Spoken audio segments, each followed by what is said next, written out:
With the summer sizzle starting to fizzle, cooler heads are looking to lock in a wellness routine fit for the fall and beyond. Lucky for you, Ritual's high standards don't drop with the temperature. Fully committed to traceable science and sourcing, Ritual is shaking up the supplement industry with high-quality ingredients and scientifically developed formulas. With them, you know what you're taking, where it comes from, and why it's important. They've got every base covered, from their clinically backed women's 18-plus multivitamin to groundbreaking options like stress relief and sleep melatonin, which both use first-of-its-kind BioSeries technology designed to optimize formula delivery. And right now, for a limited time, get up to 40% off your first month at ritual.com/podcast. UTIs are the worst. I've been there. One year, I had 8 UTIs. If you get UTIs, then you understand how awful the cycle can be. I was taking all the precautions, and cranberry products, they just never worked for me. I was desperate for a way to be proactive. It was hard on me and on my husband. It was tough to see her in pain, and I wanted to help. I'm Jenna. And I'm Spencer. With Spencer's background in biochemistry and our shared frustration when it came to UTIs, we were inspired to start Eucora. At Eucora, we make innovative urinary tract supplements and UTI relief products. Our effective urinary tract supplements finally give you a way to be proactive. Feel like you've tried everything? We get it. We have a money-back guarantee so you can try risk-free. If you're not happy, you'll get a full refund. We're on a mission to help women get their lives back. Ready to join them? Get 30% off Eucora when you go to eucora.com/audio. That's UQORA.com/audio. Rise up! Team Rise! Rise up! Team Rise!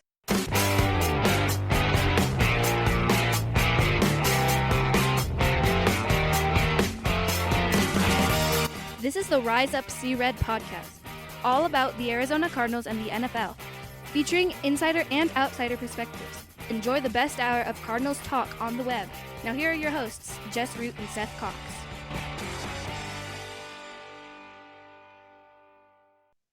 Hello, Arizona Cardinals fans, and welcome to the latest edition of the Rise Up Series podcast, the best hour Cardinals talk on the web. I'm your host, Jess Root from CardsWire.com, the USA Today NFL Wire site. And this is episode 626. It's our second show of the week, but our first of two Cardinals-Panthers Week 16 previews. And this is our enemy show. So I have Jared Feinberg from the Panthers Wire and a few other publications. Jared joins us to talk about the Panther season. Jared, nice to have you. Welcome to the show. This is the first time. So welcome to the humble abode as well as the Rise Up See Red podcast here. I appreciate it, Jess. It's good to be here, ready to talk about the Panthers and Cardinals this weekend. And, the Cardinals and Panthers have played a while against each other. They have a little bit of history. The Panthers definitely. The Cardinals, I think they went through a bit of a jinx for some time because they ruined Jake Delhomme and then had a hard time beating the Panthers after that. Panthers have won 2 playoff games against them, and neither one of those are playoff games the Cardinals fans want to remember. One was the 2014. Probably the worst playoff game ever in the history of playoff games, where you had Ryan Lindley starting for the Cardinals against a 7-8-1 Panthers team. Neither team played like they wanted to win that game. And then, of course, in 2015, when Cam Newton and company just blew the Cardinals out of the water in that game. And, But the last time we met, 2021, the Cardinals won. So we finally snapped that streak. Kyler played well in that game. But I think that was Baker Mayfield started that game. Yep, correct. It's so weird that Baker Mayfield was a quarterback for the Carolina Panthers. It's like it was Browns, Panthers, Rams all in one season, and then now he's had a career resurgence in Tampa Bay, which great for him. Like, I loved him coming out of the draft. I hated how his time in Cleveland lasted, and especially in Carolina. Yeah, but seeing Baker ball out, it's so exciting to watch. He's a better version of Jameis because he's turnover prone himself. I look at his stat line. I'm like, 3 touchdowns, 2 interceptions. Wow, he throws a lot of interceptions, but he's not to the same level as Jameis. Not to that level, but I love the way he plays. I was super excited for him coming out of college. I'm glad that he like Sam Darnold have had, this year, it happened last year, but they've had that resurgence to prove the worth that they have. Although Sam Darnold, we know what's going to happen with Sam Darnold. He's going to get paid. He's going to play on a team that's not very good, and he's going to look like Sam Darnold. I saw on my timeline earlier? I saw Dan Orlovsky saying, like, would you want Brock Purdy at 52 plus? Yes. You want, who was the other one? And then Darnold at 52 plus, or Kirk Cousins at 27.5. I was like, is no for all an answer? What type of question is that? No, I don't think any team is willing to risk their future of the franchise by paying Darnold, or who is the other quarterback again? It was Cousins. Oh, it was Cousins. Yeah. Why would you risk doing that to your franchise? Like paying Darnold $52 million? He's not getting 52. I don't think he's going to. He's get not that getting much. 52. But I think he will get starters more. He'll get 30 plus. Oh, for sure. For sure. And it'd be hilarious if he ends up in the Jets again. Oh my gosh. Full circle. Full circle. Wow. That because the Jets will be looking for a quarterback after this year. It doesn't sound like Rodgers' time is going to be now. Rodgers has got to retire. Who's gonna get Rodgers? Who's gonna do that?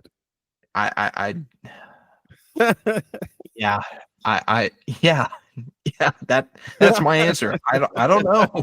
I mean, I'm stammering here trying to figure the other it out. Quarterbacks. We're here to talk about the Carolina Panthers. So, Jared, tell us about this Carolina team that 3-11. They're bad again, but they're at least playing a little better. What are they ever going to get out of this rut of being a team that's rebuilding? Are they ever going to get past that first step? Because it's been 3 years where they've just been terrible. It's for Panther fans. It has been a rough journey. I would say going back to the first year of David Tepper's season as the owner of the Carolina Panthers, going back to 2018, they did start well in 2018. I don't know if you remember that. Panthers started out well, 6-2. They looked like they were going to steamroll through the NFC, potentially take over New Orleans for the division lead at one point. And then came that fateful Pittsburgh night that Panther fans will rue against when TJ Watt came off the edge, unblocked, and rammed right into the right shoulder of Cam Newton. And that was the cascade effect that has led to now, I believe, a 7-year streak of no playoffs for the Carolina Panthers. They were officially eliminated mathematically against against the Dallas Cowboys. So this Panthers team has been very fascinating from the jump. You had Bryce Young regress the first 2 weeks. Then you immediately afterwards in week 3 go to Andy Dalton, who at the time was the first quarterback of the season to throw for 300 plus yards and 3 touchdown passes. And it looked like that was going to be Dalton's team for the rest of the year. Everyone knew that wasn't sustainable, though. No one thought that was sustainable. I was like, look, if it becomes sustainable for most of the season, great. But we know what Dalton is as a quarterback. He is who he is. After a few games of steady performances, his play began to really go downhill. Then Bryce gets the jump again after Andy Dalton injured his thumb in a car accident. So then here comes Bryce Young coming off the bench. You don't know what he's going to be. Is he going to be a competent quarterback off the bench, or is he going to be the same guy that we saw in the first 2 weeks of the season? What we have seen from this Carolina Panthers team since Bryce Young has become the starter again is a more competitive team that has taken some of the better teams in the NFC toe to toe, wire to wire, almost upsetting Philadelphia in Philly, which was going to be a challenge either way. They almost took down the defending Super Bowl champions at home.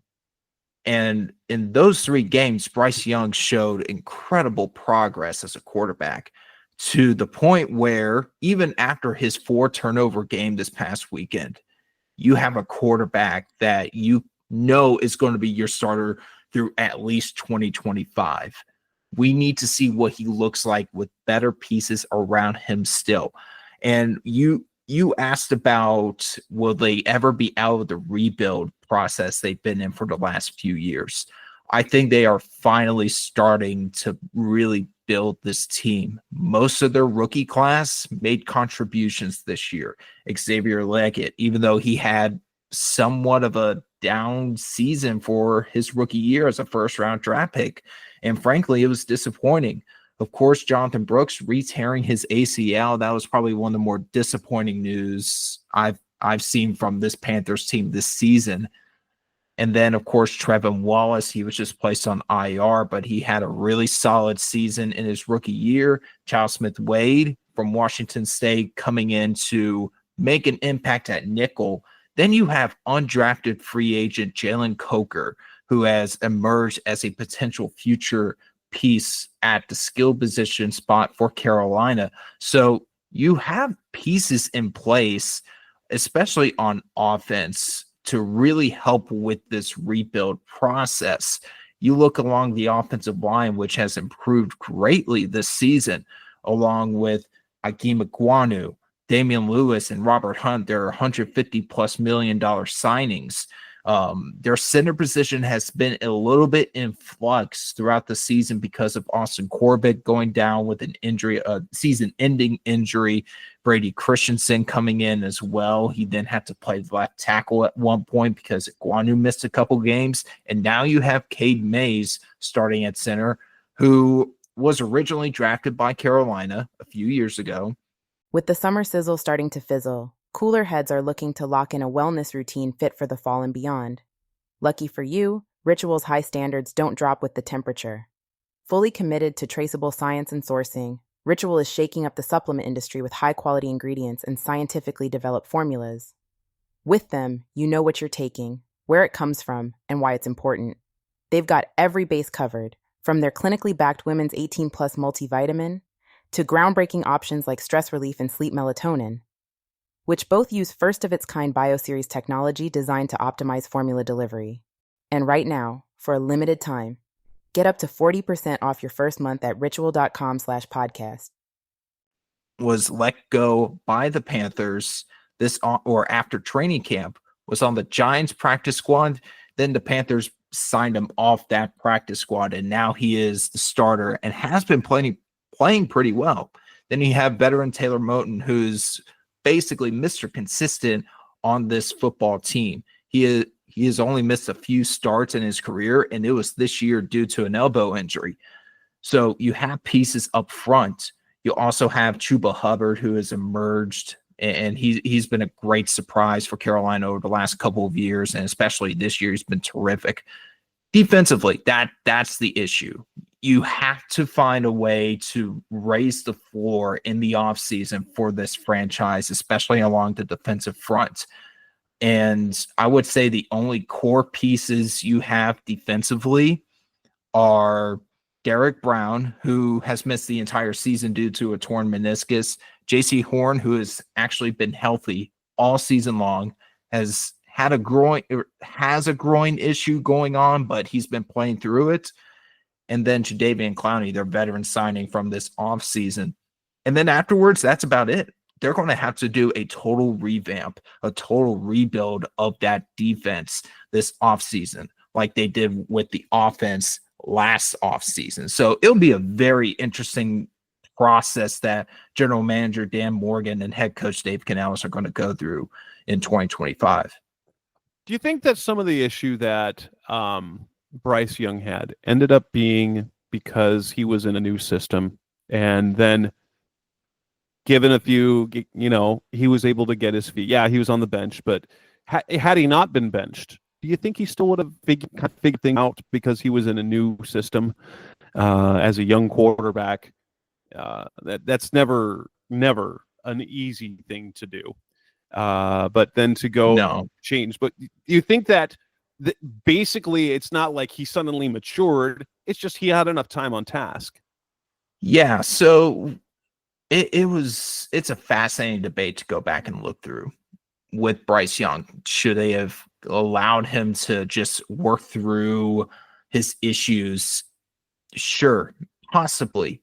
But I think Dave Canales needed to he was in the process of trying to establish the culture he wanted with the Carolina Panthers as a first-time head coach in this league. And there were frustrations offensively. Everyone was frustrated with the struggles on that side of the ball, especially with the defensive line and just the defense in general having their struggles. So they basically had to make a choice whether to continue with Bryce Young and risk the possibility of losing that locker room, or continuing, or essentially bringing Andy Dalton up as the starter and allowing Young to kind of just reset and look behind the scenes behind Andy Dalton. And I think Bryce Young being benched was probably the greatest blessing in disguise for him, because you see that confidence being rebuilt. You see that poise, that composure, the playmaking ability out of the pocket that we all saw at Alabama and his Heisman Trophy season in 2021. We're seeing that again. Now, is he out here throwing for 300 plus yards and 4 touchdowns every game? No. But what's important is that he continues to rebound from his mistakes while also playing composed, confident, and trusting the line in front of him and trusting his playmakers. So what we've seen from Young is encouraging. Am I ready to declare him the future, the Panthers franchise at quarterback? Is he going to be the guy that leads this team to a Super Bowl trophy, a Lombardi trophy in years to come? I don't know. It's hard to say. You have to hope he continues to rebound from his mistakes, especially this week or this past weekend. So I'm curious how, and also a little bit fascinated how this approach will go for Bryce Young and Dave Canales, because next year will be a crucial year for Bryce Young and company.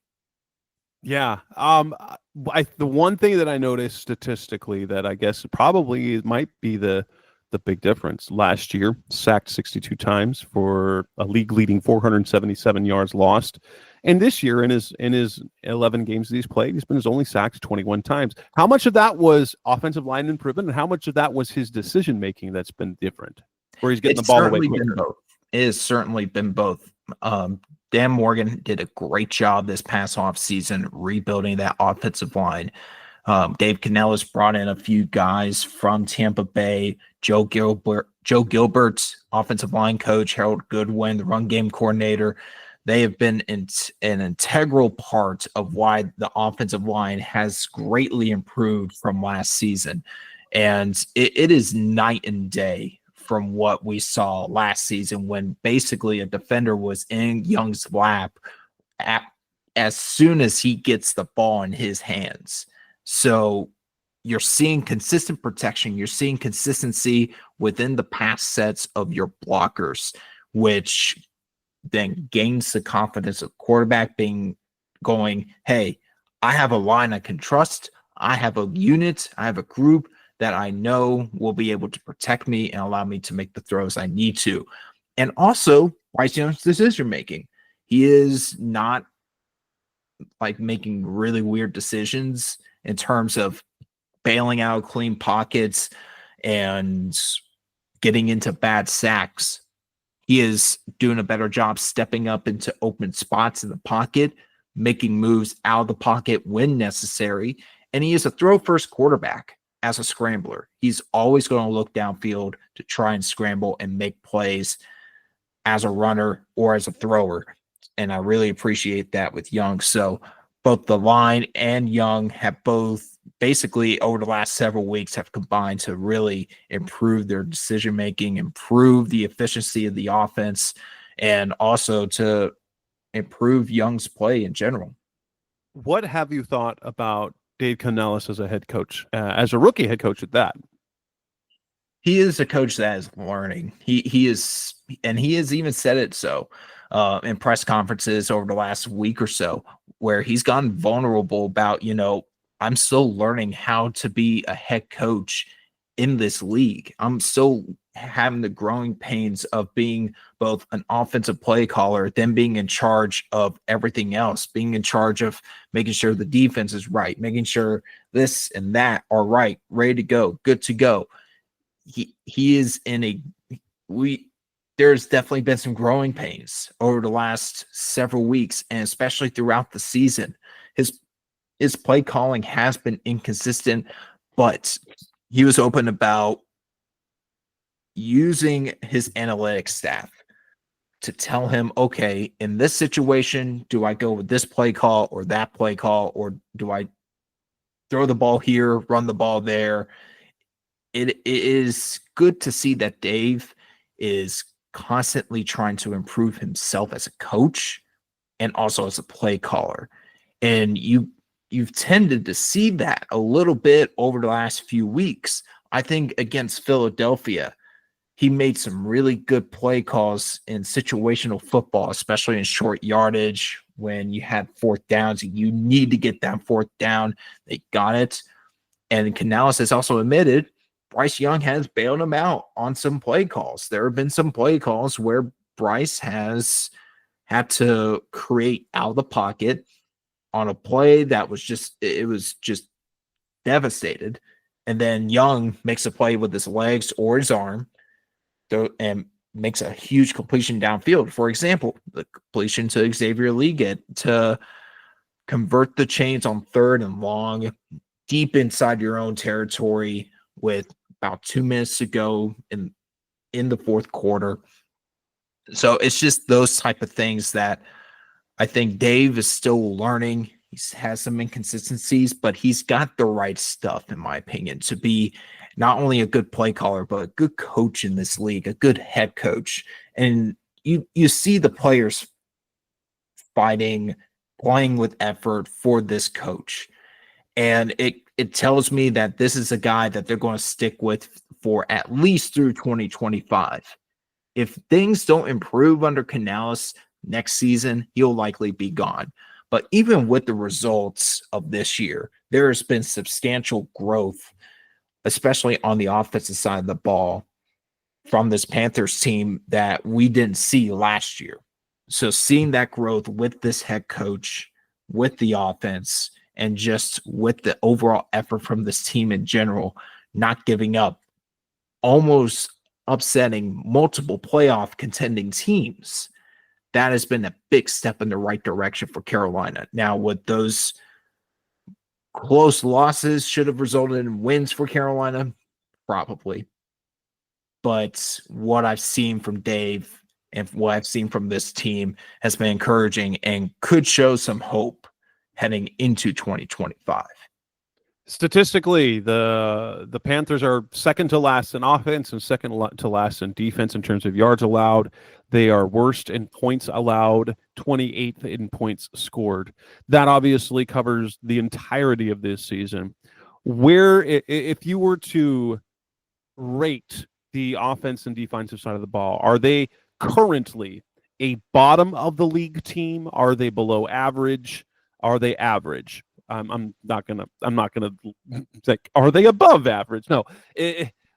Where they are at right now, where do you think they rate comparatively, other than their statistical, statistically they are bottom of the league? I think right now they are still a below average offense, and they are certainly a league worst defense. This is the worst defense, the worst Panthers defense I have ever seen. And I've been a fan since I was about 8 or 9 years old. I became a fan basically because of Cam Newton when he was drafted to Carolina. So from what I've seen over the years, this is certainly one of the worst defenses I've ever seen especially in Carolina. And again, I think they had to go through a complete revamp of that unit, not necessarily cutting Derek Brown, J.C. Horn, or Jadeveon Clowney, but you need to keep those pieces and build around them because those are your core guys. Those are your cornerstone franchise players. Offensively, they have shown moments of consistency, but there's been an execution issue on both sides of the ball over the last several weeks, especially when they're playing teams that are well above average, that are likely going to be going quite deep in the playoffs, such as the Chiefs, such as the Eagles. Like when you have those issues come up in crucial games like that, that's a sign of not only a talent disparity, but also a coaching staff that's still growing, still learning, that's still young. So I'm a little bit more bullish than some about the future of this team a little bit more just because of what I've seen this season. But when you look at the totality of it all, especially this year, they've been a below average team in general. But it's hard to ignore the progress they have made, and especially with Bryce Young as the starting quarterback over the last several weeks. Coming up next on the Rise of Series podcast, the best our Cardinals talk on the web. Let's talk about the Panthers in the context of this matchup this week against the Cardinals. That's coming next on SFC Red. With the summer sizzle starting to fizzle, cooler heads are looking to lock in a wellness routine fit for the fall and beyond. Lucky for you, Ritual's high standards don't drop with the temperature. Fully committed to traceable science and sourcing, Ritual is shaking up the supplement industry with high-quality ingredients and scientifically developed formulas. With them, you know what you're taking, where it comes from, and why it's important.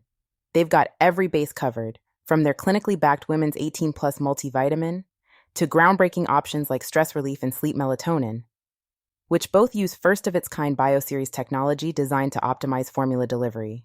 And right now, for a limited time, get up to 40% off your first month at ritual.com/podcast. We're back on the Rise of Series podcast, Mr. Cardinals talk on the web, talking to Jared Feinberg from the Panthers Wire as we look at this matchup between the Cardinals and Panthers in week 16 on the road. Where do you see? So I look at this Panthers team and the Cardinals, who are a team that loves to run the ball.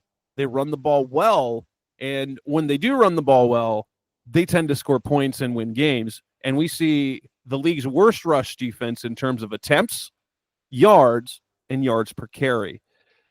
How can the Panthers slow James Conner and that run rushing attack that the Cardinals have? This is going to be a funny answer. Pray.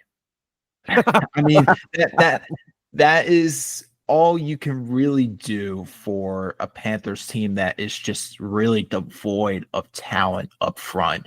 And their linebackers have started to deal with injuries. Of course, Trevin Wallace went on IR with a season-ending shoulder injury that he'll have to have a procedure in the offseason for. Nothing super serious, but at this point in the season, you have to shut him down. They also lost one of their key backup and reserve linebackers. So Josie Jewell is their only true linebacker in that room outside of a special teamer. So they've had to go out and sign guys from practice squads, from their own practice squad. It is truly a mess, Jess. It is the worst run defense I've ever seen from any team, from any franchise, from any organization I have watched in my time watching this sport. And that goes for college football too. Like, you look at the defense, it's also not great. Well, actually, it's a top 10 off defense, top 12. It's 12th in pass defense, but when you're dead last in rushing defense, there's a reason why, because teams just aren't throwing the ball because they don't have to. Right. And in recent weeks, there have been struggles where opposing offenses, especially creative and veteran play callers, have attacked the Panthers safeties. And going into this season, the Panthers safety room, which features Xavier Woods and Jordan Fuller, they entered the season as one of the more stronger groups on the roster, and now they've become very underwhelming in their performance. Woods and Fuller were really picked on against the Dallas Cowboys and were responsible for some of the touchdowns that they allowed in the red zone, where Cooper Rush looked like an all-pro quarterback going in the red zone. If that doesn't tell all, that's because Cooper Rush is the future. And no, he's not. Sorry, I can't even say that with a straight face. It's oh man, it is hard to talk about this Panthers defense, and safety one of the core pieces and one of the most important pieces of Ejiro Eber's defense, because he is a very heavy man guy in general. When he was with Denver during his early games with Carolina, and then as the talent started to dissolve over the course of last season and even this year, he has had to just completely go full cover 3 alignment, disguise his alignments. I was talking with a film guy that I've known for a while, because of the talent disparity on his units. Like, if JC Horn was allowed to travel with CeeDee Lamb, you maybe limit CeeDee Lamb, but you're probably going to get 100-yard games from Jalen Tolbert or Brandon Cooks. So you run the risk of exposing more of your weaknesses, and that's why Horn didn't really travel often, if not at all, against CeeDee Lamb and the Dallas Cowboys. So, Jess, it's hard for me to envision the Cardinals not being able to run the ball efficiently against the Carolina Panthers. The Panthers, I was just looking at this. They are allowing 178. Wait, I'm looking at this wrong. They are allowing over. Oh, I'm looking at a different year. My apologies. They are allowing 173 yards per game on the ground. The lowest team after that is the New York at Giants 143. That's ridiculous. It is outrageous how bad this defense is. And to be fair, in the passing game, I felt like they had enough talent to defend the pass at an average to slightly above average level. And to this point in the season, they have. But it's because those numbers look lower because teams don't have to throw the ball as much when they're having success against the run. So if you want old school pound the rock football from the Arizona Cardinals, you're going to get it against the Carolina Panthers. You're going to have success run the ball. You're going to have success moving defensive linemen 3 to 4 yards back from the line of scrimmage. You're going to be able to create movement at the line of scrimmage. You're going to be able to hit any hole you want to without being touched for at least 4 to 5 yards. They are allowing 5 yards a carry, which is insane. So, which means on average, they're not stopping anybody, and they should score. No, I don't remember a time this year when that's fine. They did slow down the Raiders' rushing attack, but to be fair, the Raiders are one of the worst teams in the NFL. Yes, they won, and they do have one of the worst rushing teams in the league, and they still couldn't run the ball on Carolina, which tells you a lot about that run game. They have allowed over 200 rushing yards each of their last 3 weeks, and 1, 2, 3, 4, 5 times. They have allowed over 160 in 5 straight games. That's tough, because if the Cardinals are rushing for that many yards, it's going to be tough. Now, you talk about JC Horn. Obviously, one of the most exciting matchups is Horn against Marvin Harrison Jr. Last week, the Patriots had Christian Gonzalez follow him all over the field. Based on what you're saying, you don't expect to see that happen, do you? No, absolutely. you really can't with this defense. It's disappointing too, because Horn is the type of player that can travel with your number one, with someone like Marvin Harrison Jr. or a CeeDee Lamb or a Justin Jefferson. Travel with them, and you're able to shut down a third of the field.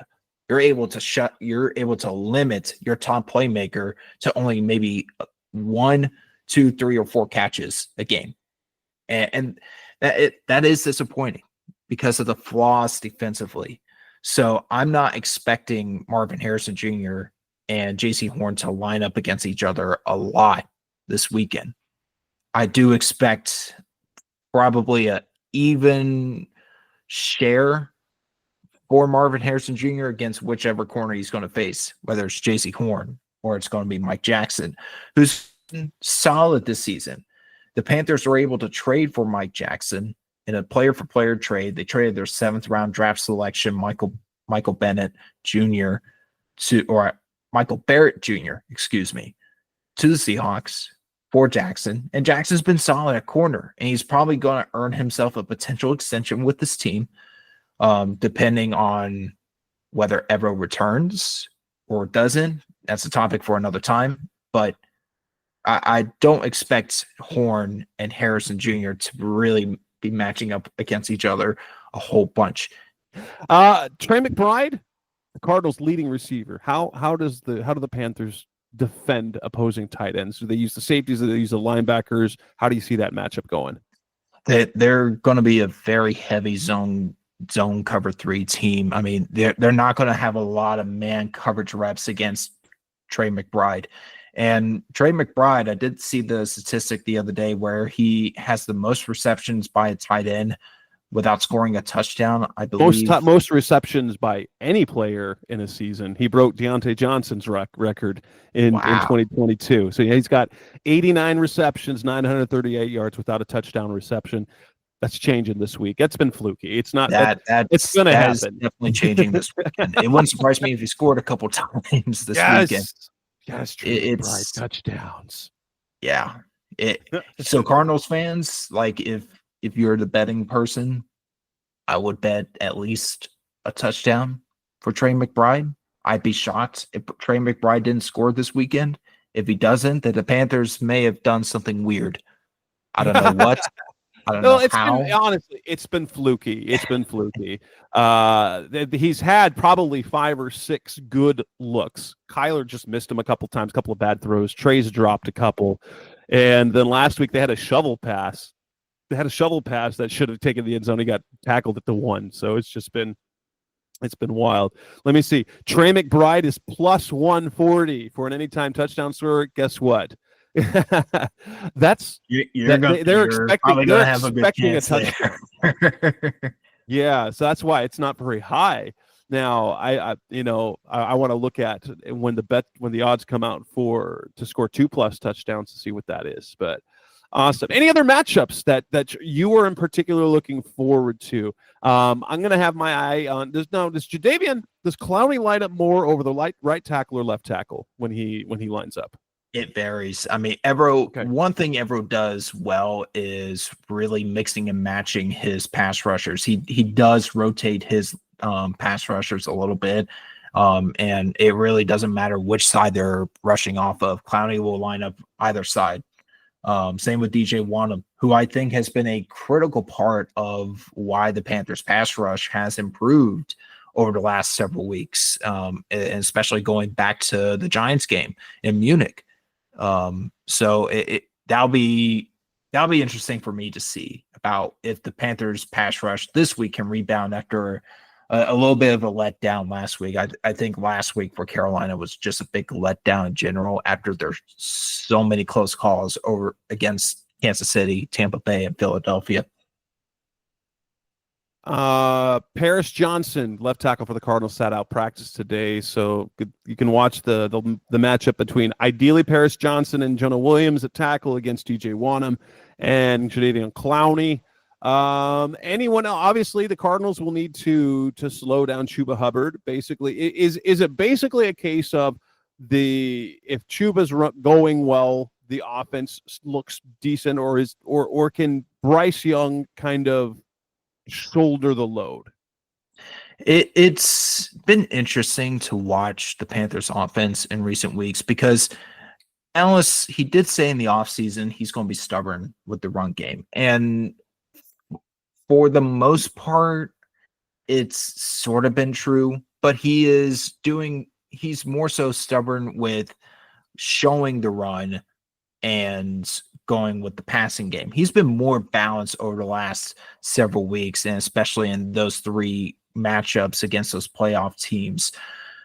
I would say that if Chuba is continuing to run well against Arizona, if that offensive line from Carolina continues to generate push at the line of scrimmage, it's been pretty balanced with this Panthers offense. So I would expect if the Panthers get down quickly to Arizona, you're going to see Bryce Young throw the ball a lot more. They're not going to lean on the run game. But if they feel they are still within striking distance against Arizona, and Carolina's had a tendency this season to, and especially over the last few weeks, to make it close with playoff contending teams. And Arizona may not be, they probably won't be the exception. They'll probably keep it close with Carolina because Carolina's always been competing very tough. They always bring their A game against better opponents, much better opponents this season.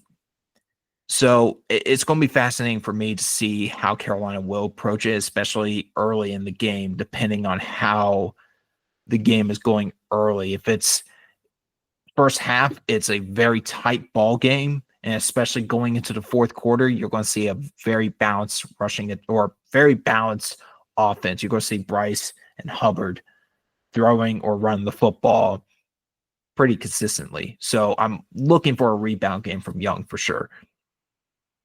Coming up next on the Rise of Spirit podcast, the best our Cardinals talk on the web. Let's move on to make our picks and predictions for this game. Let's come to next on SFC Red. With the summer sizzle starting to fizzle, cooler heads are looking to lock in a wellness routine fit for the fall and beyond. Lucky for you, Ritual's high standards don't drop with the temperature. Fully committed to traceable science and sourcing, Ritual is shaking up the supplement industry with high-quality ingredients and scientifically developed formulas. With them, you know what you're taking, where it comes from, and why it's important. They've got every base covered, from their clinically backed women's 18-plus multivitamin to groundbreaking options like stress relief and sleep melatonin, which both use first-of-its-kind bioseries technology designed to optimize formula delivery. And right now, for a limited time, get up to 40% off your first month at ritual.com/podcast. We're back on the Rise of Spirit podcast, Mr. Cardinals Talk on the web with Jared Feinberg of the Panthers Wire. Jared, how do you see this game playing out? You talked a little bit about it. This game has the Cardinals favored by 4.5. It's probably less than most would believe, but it is a road game. It is on the East Coast. It's in the early time frame. Although it is the bets are overwhelmingly in favor of the Cardinals. 96% of the money line handle has the Cardinals winning this game, are betting the Cardinals. 82% of the spread bets are on the Cardinals as well, with 71% of the handle taking the under. How do you see this one playing out ultimately? Oh man, because of Carolina's close calls with Kansas City and Philadelphia, Tampa Bay in those weeks, you always, when you're watching those games, you always felt like Carolina was on the cusp of pulling off a big upset. It might happen this week, but after the Panthers have lost Trevin Wallace, who is a key part of their run game or their run defense, and also in pass coverage, and also Bryce Young having those 4 turnovers, I think that's going to sway me to pick Arizona this weekend. But I would not be surprised if it's close. I'm going to say, I don't usually do score predictions, but I'll do one here. I'm going to say probably 27-16.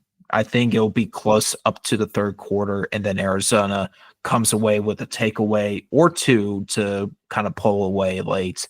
It'll be a competitive game. I want to warn Cardinals fans that Carolina will bring their A game this coming weekend. They're the team that's going to really challenge and make it difficult for teams. They're going to frustrate teams that those teams are expecting to blow them out by 30 points. I'm sure Cardinals fans are feeling the same way this coming weekend. But in reality, I think Carolina, even with all their struggles, they play very competitive football. They play with incredible effort.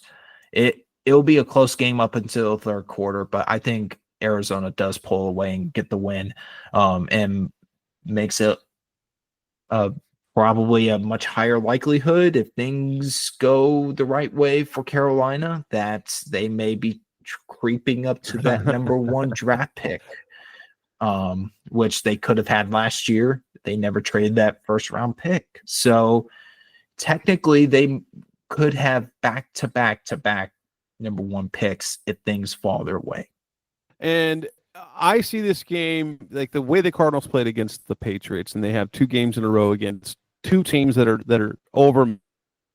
Before the bye, they got their tape winning, and then they played their tails off in 3 games against the Chiefs, the Bucks, and the Eagles, and came up a little bit short. I think those 3 games, and then you see how the Cowboys beat them. And I think I'm not saying that they're giving up, but I think they had their sort of peak, that they tasted the wins. They started, but then, that now that losing is going to weigh on them. And I think while they compete early, will fade late, kind of like you're saying. I have this game on the Cardinals 31, Panthers 20. The Cardinals are going to really, it's going to be a boring 31 points. Like they had a boring 30 points. If you can have 30 points and have it be boring, it was a snooze fest against the Patriots. James Conner goes for 110 yards and 2 scores. Trey McBride has 9 catches, 46 yards, 87 yards. I kind of see the same thing happening in this game, where the Cardinals just methodically control the game throughout, and you don't feel great because it just doesn't feel like a dominant performance, but it is a kind of a wire-to-wire lead, and the Panthers continue to fade, unfortunately.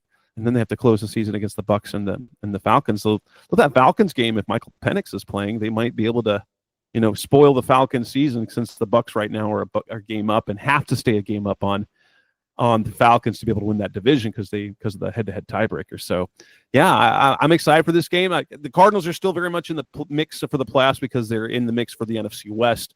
And the fact of the matter is, the Cardinals should win this game. If the Cardinals lose this game to the Panthers, they don't deserve to go to the playoffs. And this team looks like it could be a playoff team. Not to disrespect the Panthers, this is a game the Cardinals at this. No disrespect on this at all. This is a game they should win because they're playing meaningful football late. Yes. And a loss to this Panthers team would mean that they're not, that they're basically pretending.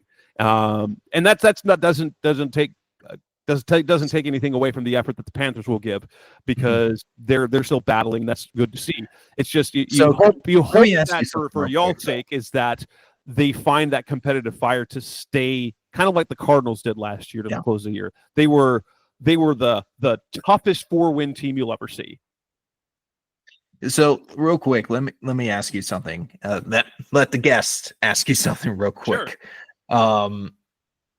Even let's say the Panthers do upset the Cardinals this weekend. Would you say it, and even if the Cardinals win out,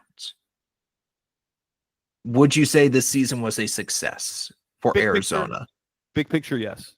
Big picture, yes. Big picture, yeah. Because what this team wasn't like their best case scenario this year was to be competitive and make the playoffs. That's the best case scenario, and that's exactly what they've done. They're playing late in the year, meaningful games at the end of December where they're still in the mix. That was basically the best case scenario we could have had, like realistic best case scenario for the Cardinals. So when they were 6-4 and leading the division, we sort of reset expectations. Hey, they need to win the division. They do. But then if you take a step back after the season is over, if they don't quite make it, it's still what the Cardinals need to do in terms of development. They are on schedule. Last year, they were a competitive bad team. This year, they don't have bad losses. The Cardinals don't have bad losses. These are their losses this year. They lost to the Bills. They lost to the Lions. 3 Wolves, the Lions. They lost to the Packers and the Commanders. Those are all playoff teams. They lost to the Vikings.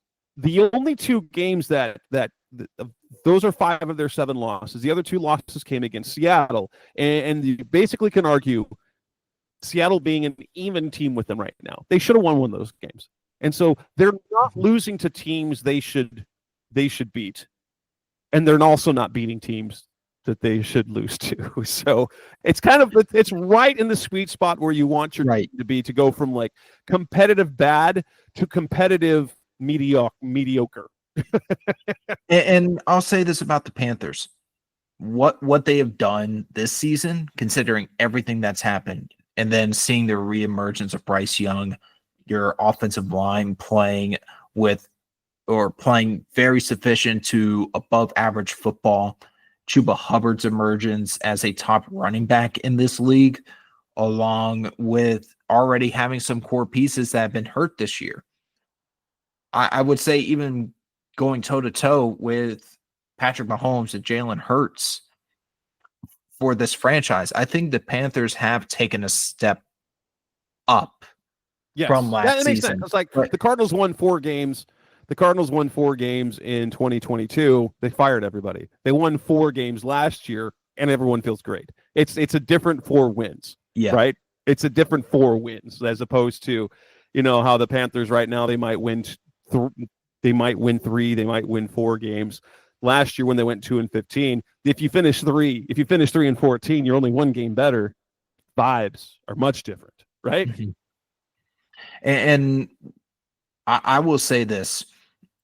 I do think Carolina's kind of on that trajectory like Arizona is. Even though some of the circumstances are different with the quarterback position and whatnot, having a new coaching staff, having a front office that have alignment. I think the biggest key is alignment with both the coaching staff and the front office, plus ownership and I'll go ahead and say this, David Tepper has been hands-off. As surprising as that may sound for any non-Panthers fan out there, Tepper has been quite hands-off with the football operations from this past offseason too. So you're seeing an understanding of, okay, let the football people do the work and good things can happen. We're seeing a little bit of that this season. I do think Carolina does win one more game before the end of the year. And it could be this weekend. It could be in the next 2 weeks after that. But I will say this for Cardinals fans and anyone else that's listening to this, the Panthers are making progress. Even though it may not look like it, what they have shown at points this season give you some hope for the coming seasons, and especially this offseason where Carolina's going to have draft capital. They're going to have enough money. They don't have to worry about drafting a quarterback this offseason, so they can pick best player available. They're in a good spot to get better pretty quickly.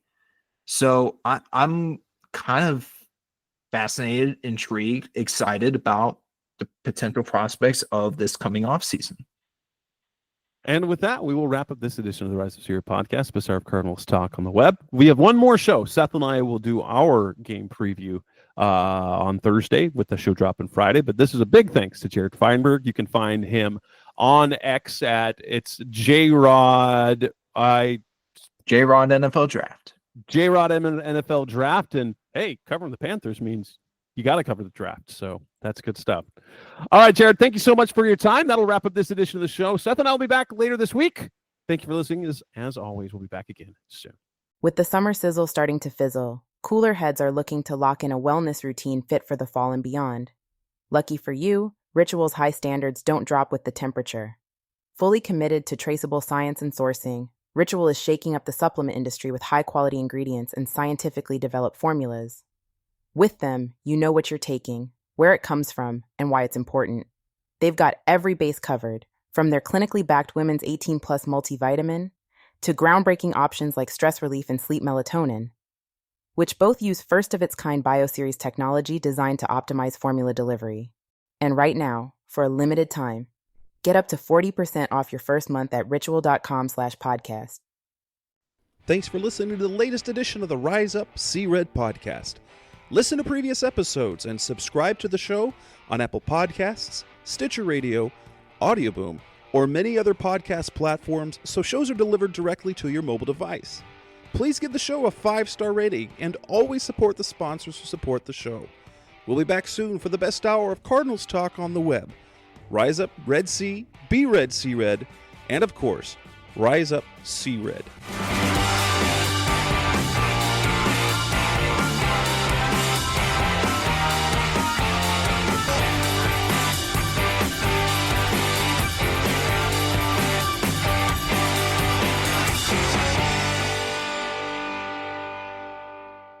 Rise